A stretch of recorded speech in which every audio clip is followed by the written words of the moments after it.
Learning how to develop your analyst skills for prose can be very difficult, especially when you don't trust your own analysis. And this is definitely something that I struggled with when I was doing English Literature A-level. But I have a few tips and tricks that can help you develop your analytics. That can help you develop your skills of analysis to get top marks.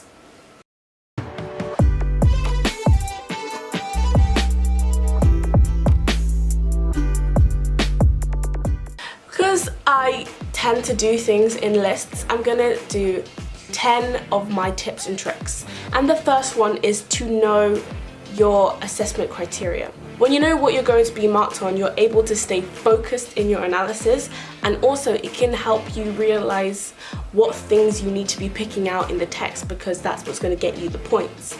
At this point, it's all about getting the points for your exam. This can help you stay on track so you don't waffle, help you find quotes to evidence your points, and also make you aware of different areas that you may not have known that you could get points from.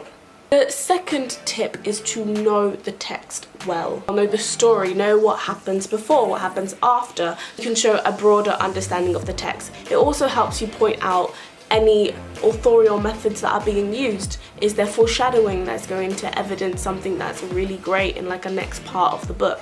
Know that. If this is an unseen prose text, then don't worry too much about knowing the story. It's great if you know the different genres that it could be, because that can give you something to analyze. And it's great if you know something about the author. That's where your wider reading comes in to help.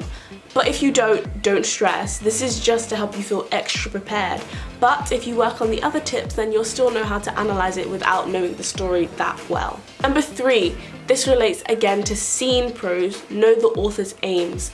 Know what the author was trying to achieve through the story, what purpose they were telling the story for, because that helps you in identifying key information and not picking out things that you think are interesting but might not be.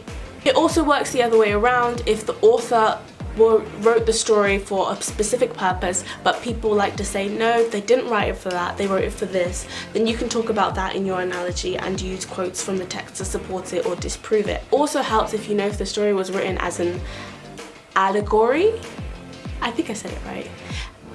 Because then certain characters will strongly represent certain stereotypes or certain people, and you can pick up on that and analyze that too. Number 4, know your different literary terms. They are usually marks based on how well you write, basically how smart you sound, and that can really be helped by just knowing the different terms that they want you to use. So knowing what a foil is, knowing what foreshadowing or pathetic fallacy is, knowing the different authorial methods that you can talk about so that you have a broader vocabulary when you go into your exam. There isn't really a shortcut to this, you just kind of have to learn them. I mean, use mind maps, use flashcards, and just record yourself, attach them to personal connections. This is all like active reading methods, but they all help. You see, they just help. What I did was just Google different authorial methods, different literary terms, and just learnt them. And it really helps, especially for unseen prose, because it gives you a set list that you can kind of check off in your head and go through, therefore giving you something to analyze. For example, if I saw passive voice, then I know that's usually used to distance the reader from the character and objectify the character. Then I can talk about why the author might want to do that, what the actual effect on the reader is, and there you go. I have like a whole point already. Number 5, break the passage down. This also helps you stay focused.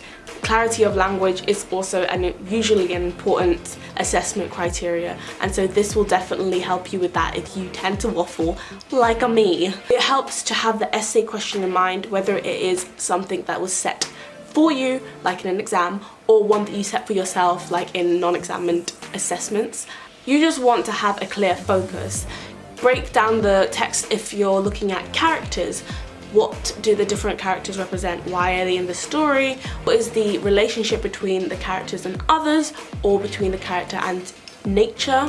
That could be linked to the story, to the time it was written in, or to the genre. Take Wuthering Heights for instance. If you're looking at Heathcliff, he is not a typical romantic hero. If anything, he's an anti-hero and then turns into like an actual villain at the end.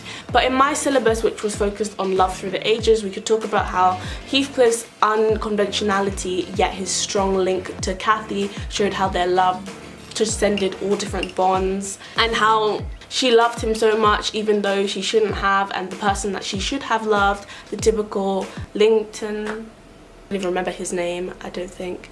He was the typical kind of romantic, dashing knight in shining armor, and she didn't love him, and it was kind of distorting the traditional views of romance. If you're looking at nature in the text, look at pathetic fallacy. Is the nature dictating the mood of the text, the pacing, the structure? If you're looking at genre, look at if the author subverts the genre form or if it sticks to it completely, and why that might be, what that tells you about the story as a whole. Are you looking at themes? Again, is there love in the passage? What characters talk about love? Is it important what character is talking about love?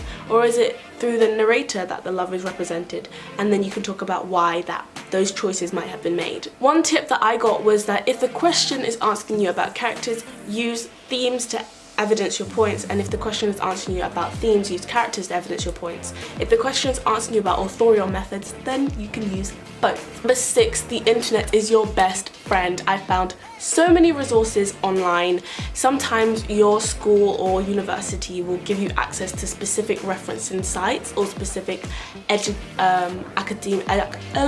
academic sites where you can see articles written about the specific text that you're studying, or about other texts that are prevalent in your genre, and then you can use the articles to help you form your own analysis. You might see an article that says Romeo and Juliet wasn't a tragedy, it was a comedy, and then you read it and you might agree with them or you might disagree with them, and if you disagree with them, then you can use them as an alternative viewpoint and contradict it, and if you agree with them, then you can find evidence in the text and use that to form your own analysis and your own opinions. Number 7, question everything. Sometimes we forget to do this, but just because the author wrote it down doesn't make it true.